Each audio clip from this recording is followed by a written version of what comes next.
Vlog number 8. I left off the last vlog with hearing the name of the man and how it made fireworks go off in my body. So I knew that there was something about this person, and I was both excited to meet him and very scared to meet him, because I was still in a relationship with someone else. And when I met him, it felt so easy. It felt like home. And we developed a friendship from the start.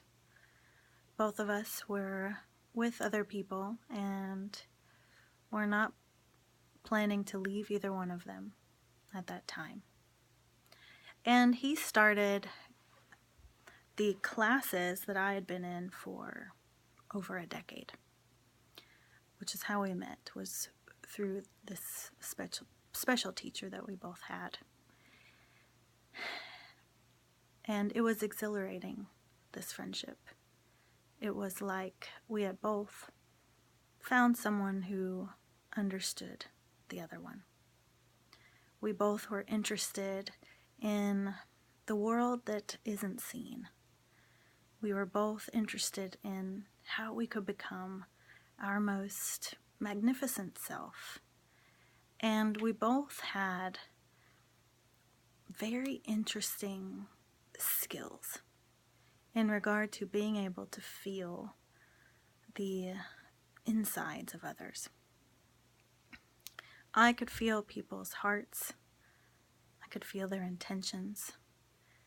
And he could feel their organs and the workings of the inside of their physical bodies.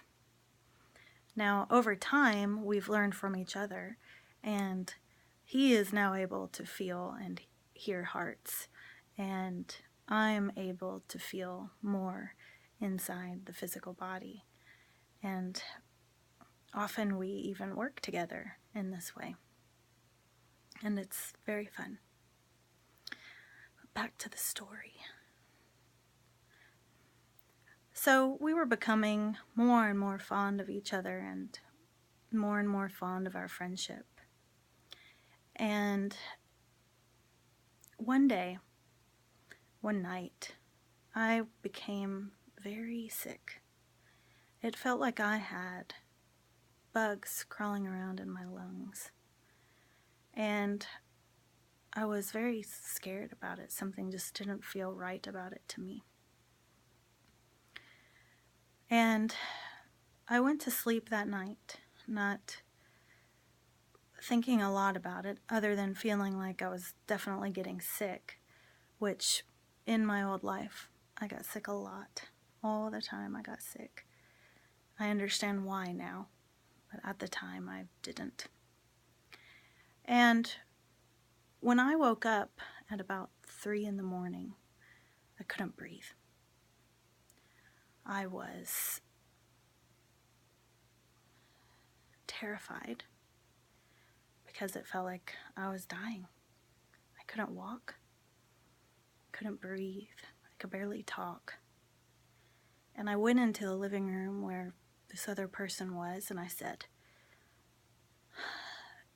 I think I need to go to the emergency room because I can't breathe.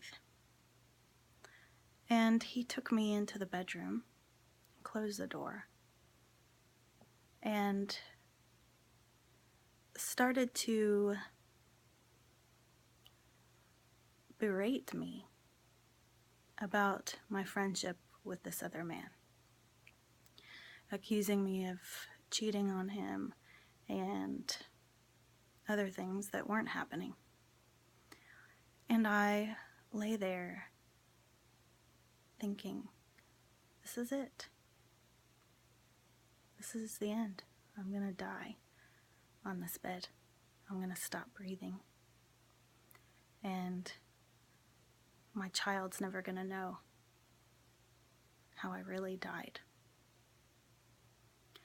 And at about the time I was thinking that, my teacher started calling his phone. And I could hear her yelling through the phone, "You get her over here now. You get her over here now." She called repeatedly. I don't know exactly how many times she called, because my memory of that time is somewhat foggy because I was so sick. But I do remember that finally he got me into the car and drove me to her house. And it was so fascinating what happened when he came inside the house. I lay upon her healing table, and he started talking to her. And she had this intense look in her eyes, and her energy got really big. And she just started walking toward him. And as she walked toward him, it was like he was meeting some type of field, and he couldn't push against it, and he started walking backwards, straight out the door. And she called this friend of mine and asked him to come and treat me, because he was a Chinese medical practitioner, and I believe she was afraid to take me to the hospital, because then the other guy would have control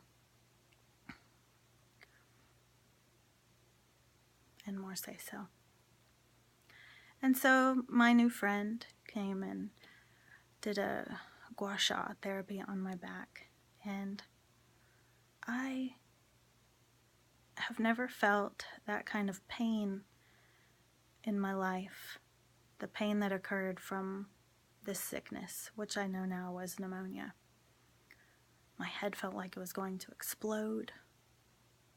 My lungs felt like I couldn't take another breath. And the amount of grief in me was unbearable. I couldn't quit crying. And now I learned that, in fact, through the eyes of Chinese medicine, grief lives in the lungs. So it fits together quite well. And I survived that night, and I stayed with my teacher for a few days, I don't remember how many days.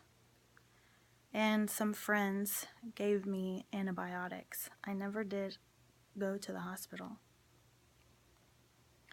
But it took me months to heal from this sickness. And after that, I was on an inhaler. I had asthmatic symptoms.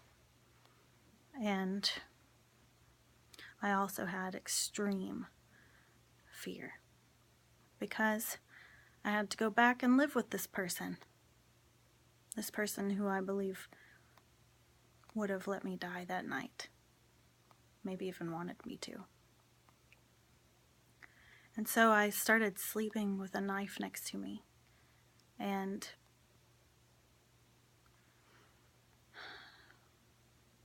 really admitted to myself that I had to get out, that it was not okay. And one night, I had been at my teacher's house. This was about 2 months after I became sick.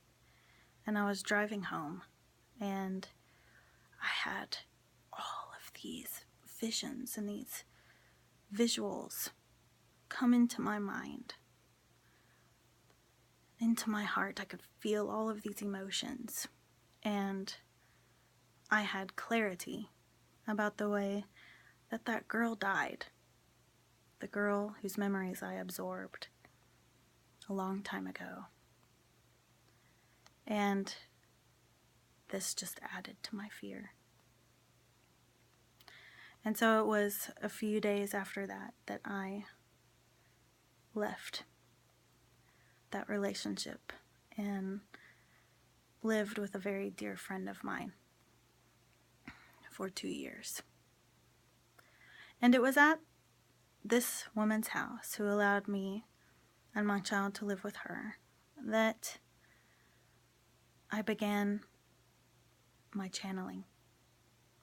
It was like this experience, this second near-death experience, opened up another gate. That's all for tonight.